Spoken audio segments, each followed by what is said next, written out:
నమస్తే రమగారు. నమస్తే జయ. రమగారు, అదృష్టం కలిసి వస్తుందంటూ ఉంటాం. పలానా వస్తువు మన ఇంట్లో ఉందనుకోండి, చాలా అదృష్టం అంటాం. మనీ ప్లాంట్ పెంచుకుంటే చాలా డబ్బులు విపరీతంగా కట్టలు కట్టలు వచ్చేస్తాయి అనుకుంటా. కట్టలు కట్టలుగా మనీ ప్లాంట్లు పెంచుకునే వాళ్ళకి డబ్బులు ఉన్నాయి లేదు, ఎప్పుడైనా ఇంటర్వ్యూ చేయి మైక్ పుచ్చుకున్నావు. తప్పకుండా. అట్లా కొన్ని కొన్ని నమ్ముతూ ఉంటాం కదా, నిజంగా అసలు అది సాధ్యమవుతుందా? అదృష్టాలు వస్తువుల్లో కానీ ఎట్లలోనా ఉంటాయో ఉండవో?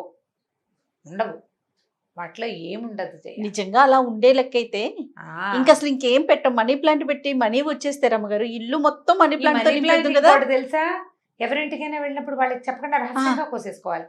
నాకు ఒక మనీ ప్లాంట్ మొక్క ఇవ్వవా అని ఒకళ్ళని అడిగితే చెప్పకుండా కోసేసుకోండి. ఎందుకు చెప్పకుండా అంటే చెప్పి కోసుకుంటే కుదరదుట, వాళ్ళు ఇవ్వకూడదుట.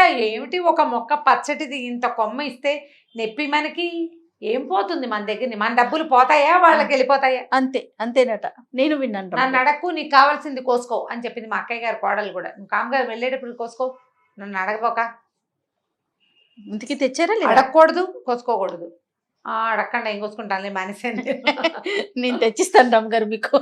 మనీ ప్లాంట్ తోటి మా ఇంట్లో మనీ ప్లాంట్లు బాగా రావు జయ్యా. నేను ఎవరింట్లో మనీ ప్లాంట్ చూస్తే నాకు ఆశ్చర్యం కడుతుంది. ఏమిటి వీళ్ళు ఎలా పెంచుతున్నారు? నాకు మెంతులు కొత్తిమీరలు అవి బాగానే వచ్చేస్తాయి. అవునా?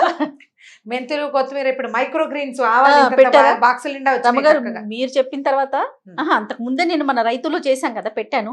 మెంతులు రాలేదు రమ్మగారు, నాకు ఆవాలును శనగలు ఇవన్నీ వచ్చేసినాయి. ఏదో మిస్టేక్ చేశాను అనిపించింది నాకు. మెంతులు కొంచెం వారిపోతుంటాయి. ఆవిడెవరిదో ఒక వీడియో ఉంది, మెంతులు పడిపోతున్నాయా మెంతి మొక్కలు ఇలా చేయండి అని. ఎలా చేయాలో వినలేదు, అది మాత్రం చూశాను నేను. చచ్చినా నాకు మనీ ప్లాంట్ రాదు. అవునండి, నేను ఇస్తాను, ట్రై చేయండి ఇంకోసారి. చూద్దాం. నేను ఎప్పుడు నీటిలో పెడతాను, ఎంత పెట్టానో అంతే, సంవత్సరమైనా అలాగే ఉంటుంది. అది ఏం అవ్వదు, పెరగట్లా. అది పెరగదు తరగదు, అలాగే కూర్చుంటుంది. ఏమిటో మరి నా డబ్బులు కూడా అలాగే ఉన్నాయి ఏమిటో. ఏమో మరి. ఏమీ లేదు, అవన్నీ మన తాలూకు ఉద్దేశాలు. ఏంటంటే మన ఇంట్లో ఒక మొక్క, ఒక వస్తువు, ఓ దేవుడి పటం, మన వాకిలి గుమ్మానికి పసుపు, ఇవన్నీ మనకి ఒక పాజిటివ్ ఎనర్జీని ఇస్తాయి, సంతోషాన్ని ఇస్తాయి, ధైర్యాన్ని ఇస్తాయి జీవితానికి. ఇప్పుడు ఏదైనా డబ్బు సమస్యల్లో ఉన్నారనుకో, మనం కొన్ని దేవుడి పుస్తకాలు అట్లా చూస్తుంటామా, వాకిట్లో రెండు పక్కల రెండు బొగ్గు ముక్కలు పెట్టండి, దురదృష్టం బయటికి వెళ్ళిపోయి అదృష్టం వస్తుంది. దాని సంగతి ఎట్లా ఉన్నా రోజు బొగ్గులు ఉడుచుకోవాలి, అది ఒకటి ఉంటుంది. ఆ వాకిలి గుమ్మం పక్కన అటు ఇటు రెండు చుక్కల పాలు పోయటం, లక్ష్మీప్రదం, లక్ష్మీదేవి వస్తుంది. పాలు క్షీరసాగరంలోంచి పుట్టినవి, అంటే అమ్మవారు జన్మించిన విషయం. నేల మీద పోస్తే ఇట్లా నువ్వు తొక్కే చోట, చెప్పులు పెట్టుకునే చోట, ఏమిటో ఆ కాన్సెప్టే అర్థం కాదు నాకు. ఇంకా అదృష్టం వస్తాయని అవేవో పెట్టుకోండి, పర్సులు ఇవి పెట్టుకోండి, గుమ్మానికి అవి తగిలించండి, వాకిట్లో వించన్స్ టింగ్ టంగ్ టింగ్ టంగ్ వచ్చేవి. విరక్తి వస్తుంది. రాత్రిపూట ఎప్పుడైనా గాలి వస్తే ఆ టింగో టంగో టంగో అని మోగి దాన్ని విరక్కొట్టి పారేద్దాం అనిపిస్తుంది. దానివల్ల వచ్చే అదృష్టం ఏముందో తెలియదు, కానీ విసుగు ఎక్కువగా ఉంటుంది. అదృష్టాలు వస్తువుల్లో లేవు, విలువల్లో ఉన్నాయి, విధానంలో ఉంది. ఇవి రెండు సరైన ఉంటే ఆటోమేటిక్గా వచ్చేస్తాయి. ఒక మంచి పాత కథ ఒకటి ఉంది, చెప్తాం చూడు. ఎవరి అదృష్టం వాళ్ళది, మనం చెప్పలేకపోతాం కదా, చెప్పలేము మనం, అంతే కదండి. ఒక ఊళ్ళో ఒక ఆయన ఉండేవాడు. ఈయనకి కాస్త ఏదో కొద్దిగా పొలం ఉంది, కాసిన గేదెలు గొడ్లు అవి ఇవి ఉన్నాయి. ఏమిటో పెద్దగా కలిసి రావట్లేదు, డల్గా దీనంగా ఉండేవాడు. ఆయన ఫ్రెండ్ ఒక ఆయన వచ్చాడు. ఈ ఫ్రెండ్ వచ్చిన ఆయన ఎవరు, వాళ్ళకు ఒక మేనబావ, దూర బంధువు. అయితే సరే ఏమన్నారు, ఒకళ్ళ కష్టాలు ఒకళ్ళు చెప్పుకున్నారు. ఏముంది మీ ఊళ్ళో ఎలా ఉంది, మీ ఊళ్ళో ఎలా ఉంది, పంటలు బాగా పడితే ఏం పంటలు రా బాబా, ఏది పెద్దగా వ్యవసాయం కూడా కలిసి రావట్లేదు, గొడ్డు గోదా ఉన్నా ఖర్చులకు సరిపోతున్నాయి, ఏమీ డబ్బులు పెగలటలేదు, ఏమీ లేదు అన్నాడు అని చెప్పాడు ఈ ఊళ్ళో ఉన్న ఆసామి. ఈ వచ్చిన బావ ఏమన్నాడంటే, ఒక 2 రోజులు ఉండనీరా, నాకు ఏదైనా తడుతుందేమో నీకు చెప్తానన్నాడు. సరే 2 రోజులు గడిచింది. 2 రోజులు గడిచాక ఆ బావ వెళ్ళిపోతూ ఏం చెప్పాడంటే, ఒరే ఒక మంచి విషయం ఉందిరా, ఈ మీ ఊరి పొలిమేరల్లో మీ పొలాలు అవి దాటాక ముందుకెళ్తే అక్కడ ఒక మంచి చక్కటి చెట్లు ఉన్నాయిరా, వాటి మీదకి వాలే హంసలు అదృష్టాన్ని తెస్తాయి. కాకపోతే ఆ అదృష్టాన్ని తెచ్చే హంస పొద్దున్నే వస్తుంది, సాయంకాలం వస్తుంది. పొద్దున 6, సాయంత్రం 6. నువ్వు 6 గంటలకల్లా ఈ పొలాలన్నీ దాటి ఆ చింతల తోపు దగ్గరికి వెళ్ళావా, హంసలు వస్తాయి. నీ టైం బాగుంటే నీకు కనపడుతుంది. అనిపించిందో అదృష్టం వచ్చేసినట్టే. నువ్వు పొద్దున వెళ్ళాలి, సాయంత్రము వెళ్ళాలి. నీ ప్రయత్నం నువ్వు చెయ్యి, నీకు అసలే ఏమీ కలిసి రావట్లేదని బాధపడుతున్నావు. పొలాలు పండట్లేదు, గొడ్డు గోదా సరిగ్గా లేవు, పాలెళ్ళు సరిగ్గా పనిచేయరు, ఏవో చేస్తూ నీకు కలిసి రావటల్లా. కొంత కొంత ఆస్తి స్వాస్తి ఉన్నప్పటికీ నీకు కలిసి రావట్లేదు కదా. ఆ అదృష్టం తెచ్చే హంసని కంటితో చూసావో నువ్వు గెలిచేవే అని చెప్పాడు. సరే, ఈయనకి అంత పొద్దున్నే లేచే అలవాటు లేదు, అక్కడికి ఇక్కడికి నడిచెళ్ళేది లేదు, ఏదో చచ్చనో దేవుడు అన్నట్టుండి ఎలాగో పొలం చూస్తాడు, ఎలాగో గొడ్డు గోతా చూస్తాడు. భార్య అంది, ఏమయ్యా అసలు ఎవరైనా మంచి మాట చెప్పేవాళ్ళు ఉన్నారా లోకంలో? అన్నయ్య చూడు ఎంత గొప్పవాడు, అదృష్టం తెచ్చే హంస అసలు మన పొలాల దగ్గర ఉండటం ఏమిటి, ఆయన చెప్పటం ఏమిటి, ఇదేమిటో నువ్వు చూడాల్సిందేనయ్యా. మళ్ళీ యజమానే చూడాలి, వెళ్ళి భార్యామణో కూతురో కొడుకో చూస్తే కుదరదు. 6ంటికి మీ ఇంటి నుంచి బాగా నడిస్తే పొలాలు వెళ్తాయి, పొలాలు వస్తాయి, పొలాలు దాటితే చింతలు తొక్కొస్తుంది. 6కి అక్కడ చేరాలంటే నువ్వు ఎప్పుడు లేవాలి? 4కి లేవాలి కనీసం. పోని హీనపక్షం 5కైనా లేవాలా? 5ంటికి లేచి కాస్త ఏదో పళ్ళు మొహం తోముకుని, లేదా చెరలో కడుక్కుంటాడు అనుకో మొహం, పల్లెటూళ్ళలో అలాగే చేస్తారు. ఈయన 5కు బయలుదేరి 6 గంటలకు అక్కడికి చేరాలి. మొదటి రోజు వెళ్ళాడు, ఆ చింతల తోపు దగ్గర ఉన్నాడు. ఏవో కొంగలు వచ్చినాయి, కొక్కరాయలు వచ్చినాయి, అవి ఇవి ఎగురుతున్నాయి, చిలకలు తేలకలు బాగుంది. ఏం హంస కనపడలా. నీకు అదృష్టం ఉంటే కనపడుతున్నాడు. అయ్యో మనకు అదృష్టం లేదు అనుకుని తిరిగాడు. వెనక్కి తిరిగి వస్తుంటే తన పొలంలో కుప్పేసుంటే పక్క పొలంలో వాడు తన పొలంలో ఉన్న కుప్పలో నుంచి కొంత పట్టుకెళ్ళి వాడి పొలంలో వేసుకుంటున్నాడు. ఈయన హడిలు పడి ఎవడరా నా పొలం నుంచి తీసుకెళ్తున్నాడని కేకలు పెట్టాడు.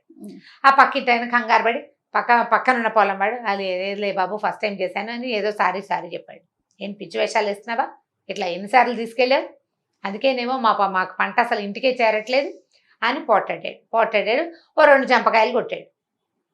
దొమదొమలాడుతూ ఇంటికి వచ్చేసాడు. ఇలా అయిపోతుంది, ఇప్పటికి ఎన్నిసార్లు ఇట్లా అయిందో, పొలానికి కాపలా పెట్టాలి లేదా పొద్దున్నే వెళ్ళి చూసుకోవాలి అనుకున్నాడు.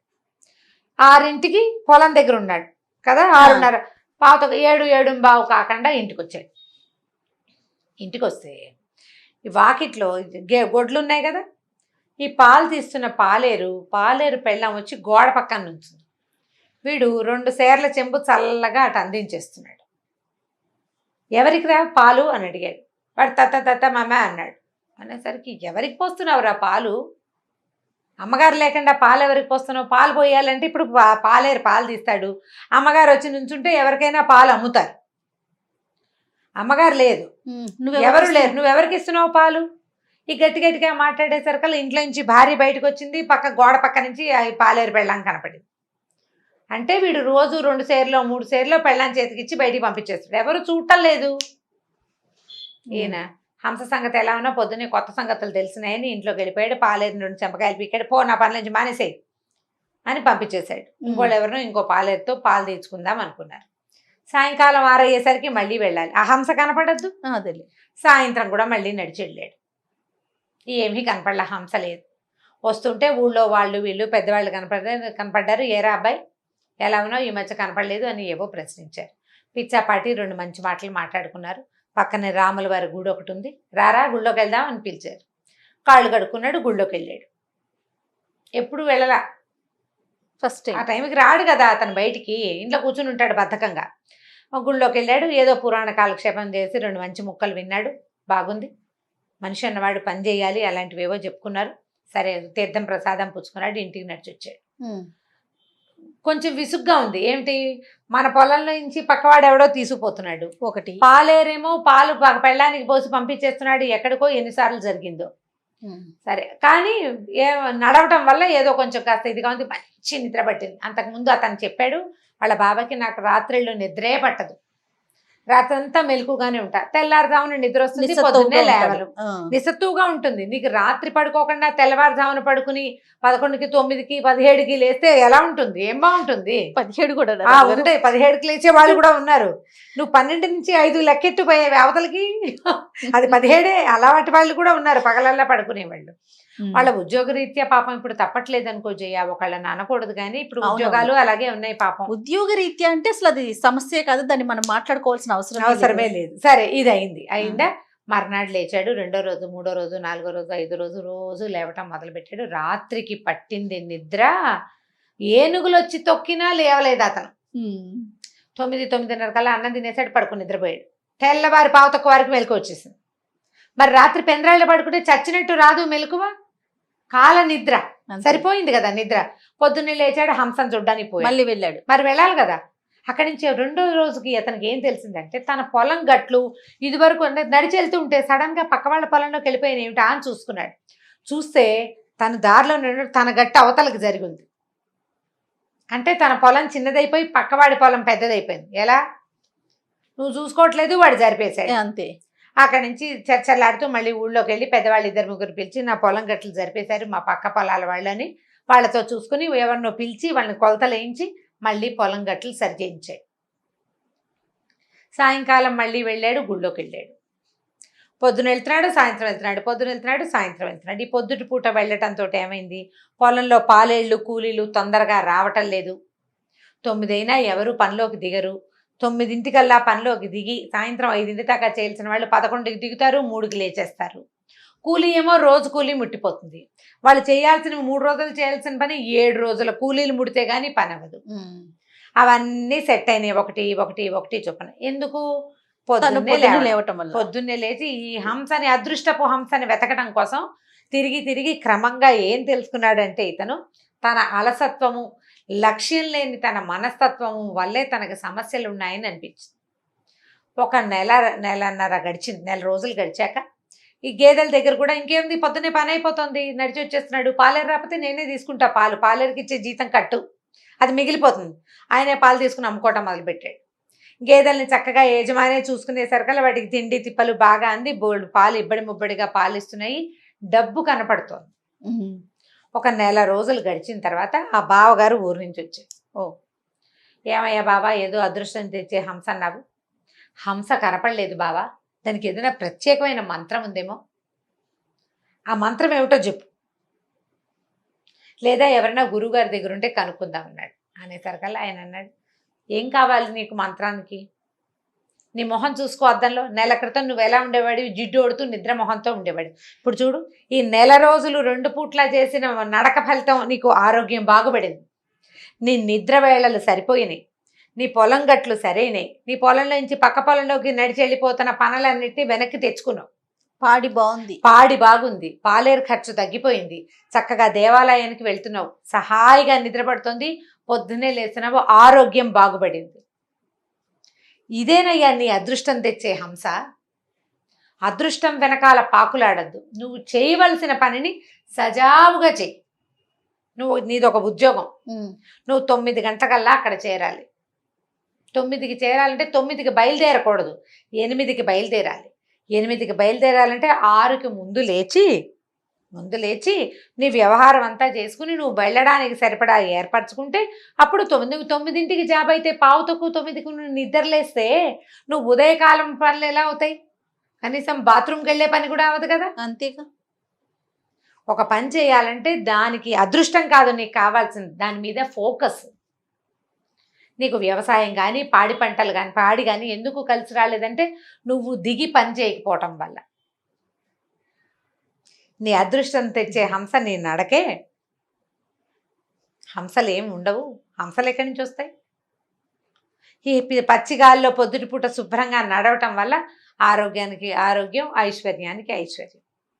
బాగుంది కదా, అద్భుతంగా. 4 రోజుల్లో ఆయన మొదట కష్టం తోచింది కానీ మెల్లిగా ఆలోచించుకుంటే దీనివల్ల తనకి వనగూడిన ప్రయోజనాలన్నిటినీ ఆలోచించుకుని ఇదే మంచి మాట అని తెలుసుకుని ఇక అప్పటి నుంచి తన జీవితాన్ని ఈ నిద్రకి, మంచానికి, బద్ధకానికి అంకితం ఇవ్వకుండా ఈ పనిలోనే ఇట్లా ఏ పని చేయటం వల్ల తన జీవితం బాగుపడిందని అర్థం చేసుకున్నాడు. అదే పని చేస్తూ అదృష్టాన్ని తెచ్చుకున్నాడు. అదృష్టం పనిలో ఉంటుంది, క్రియాశీలకత్వంలో ఉంటుంది, పని చేయాలనే దృక్పథంలో ఉంటుంది. చేస్తూ ఉంటే కలిసి వస్తుంది, చేస్తూ ఉంటే చేత అవుతుంది, చేతైన పని సులువు అవుతుంది, సులువైతే సమయం కలిసి వస్తుంది. అదేగా అదృష్టం, టైం కలిసి రావటం. అంతే కదా. ఈ విధంగా మనం ముందుకెళ్ళాలి, మన పిల్లల్ని మన తోటి వాళ్ళని ముందుకు తీసుకెళ్ళాలి. లక్కీ చమ్స్ ఏవి ఇంట్లో పెట్టుకున్నా వాటి వల్ల మనకి వనకూడదు, వాటి మీద ఉన్న నమ్మకం వల్ల వనకూడుతుంది ఏదైనా. నిన్ను నమ్ము, నిన్ను నమ్ము, నిన్ను నువ్వు నమ్మించగలిగేంత అద్భుతమైన పద్ధతిని నువ్వు కల్పించుకో, నువ్వు నేర్చుకో, ఉమ్. ఆటోమేటిక్గా జీవితం బాగుపడుతుంది. మన జీవితం మన తోటి వారి జీవితం అంతే, ప్రపంచం మారిపోతుంది. అంతే కదా. మన పద్ధతులు మార్చుకోవాలి, అదే మన అదృష్టం.